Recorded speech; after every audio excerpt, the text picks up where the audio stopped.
Kahapon nga ho, mga kababayan. Kahapon ho, mga bossing, 'di ba ho, kahapon ba 'yun sakto? O basta, nung isang araw, mga kababayan, may nangyaring Quadcom hearing, Quad Committee hearing mga bossing. Ano po? At meron doon si ano pangalan nun kung di ako nagkakamali, si ano pangalan nun, Gabon ba or something, basta 'yun, yung witness, mga bossing. Ang dami hong naituro. Pulong Duterte, 'no? Anak ni dating Pangulong Duterte. Sino pa? Mans Carpio, asawa ni VP Sara, Michael Yang, Jimmy Gabon, ayan, Jimmy Gabon, Michael Yang na dating naging tawag dito, hinihingan ng payo ni dating Pangulong Duterte. Yan po yung mga napatawag, yan po yung mga nabanggit na mga pangalan. At meron pa pong mga taong ipinapatawag ho. So Pulong, no, Michael Yang at Mans Carpio, yan pong tatlo, mga kababayan. Kumbaga, walang direkta na pag-uusap kay Gabon. Jimmy Gukan ba? Gabon, di ba? Jimmy Gabon.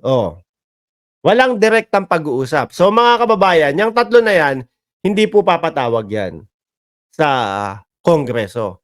Pero lahat po sila, no, except po sa asawa ng Vice Presidente, mga kababayan, lahat po sila sinasabi hindi po nila kilala si Guban ba yan? Gabon, kung ano yan.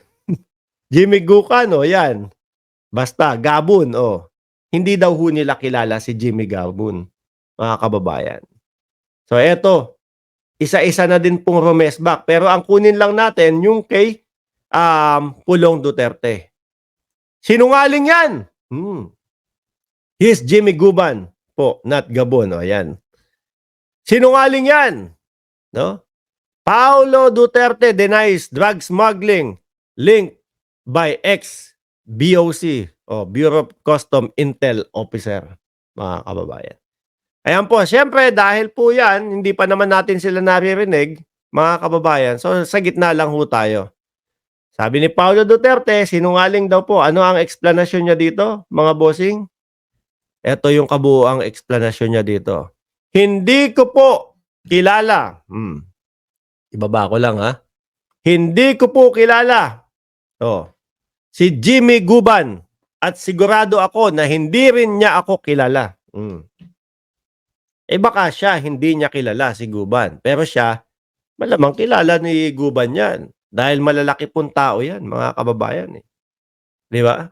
For sure, kilala niya si VP Sara. Kilala niya si Paulo Duterte, si Baste Duterte na mahilig mangarap manampal ng general. Hindi ko po kilala si Jimmy Guban at siguradong ako na hindi niya rin ako kilala.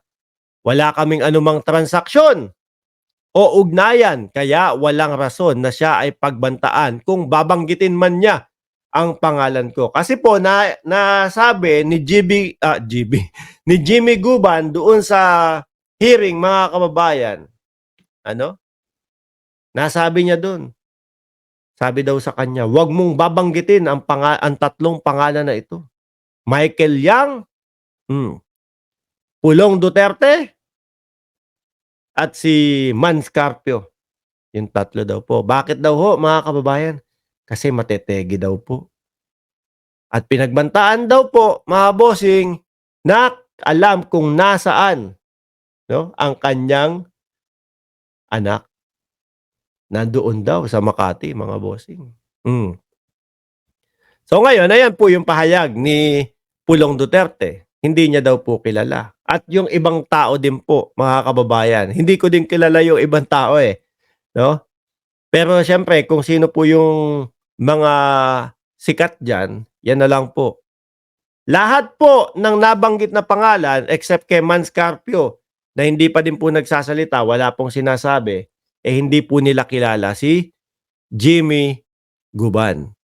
Dagdag pa dito ni Pulong, Nais ko pong ipaalala sa taong bayan na ang salitang star witness ay humahalimbawa lamang sa mga taong nagsasalita ng katotohanan lamang at may kredibilidad. Kredibilidad. Ayan. Kilala niya mga Davao Boys na mayagpag ng panahon na yun. Alam sa buong custom yan. Sabi po ni Elmo Domingo. Ayan po, yung mga pahayag nila, mga bossing. Sabi sa ilalim, hindi po si Jimmy Guban ang taong yan sapagkat siya po ay nai-contempt na, no, ng Senate Blue Ribbon Committee dahil sa kanyang pagsisinungaling. Klaro po na walang kredibilidad ang taong yan at walang basehan ng kanyang mga sinasabi noon pa man. Kaya di ko po alam kung bakit bigla po siyang naging star witness. Ayan. Gigit na lang tayo dito, mga kababayan. Kasi hangga't hindi naman po natin naririnig yung talagang mismong side nila, inosente po sila, mga bossing. Kaso ang problema ho, mga kababayan, pag papakinggan nyo po yung talagang statement ni Guban, mga bossing, diretso-diretso ho, no? Walang putol ho. Walang pagpiyok, walang yung kala mo, walang yung tipo bang style na si Mayor Go, no? Talagang walang ano po kapag ka merong itinanong sa kanya, pati pangalan, pati lugar, pati kung saan nangyari, pati yung oras, alam mo niya. Kaya sabi ko, nako, parang ako, miski ako, mapapaniwala nito no? Sabi ko.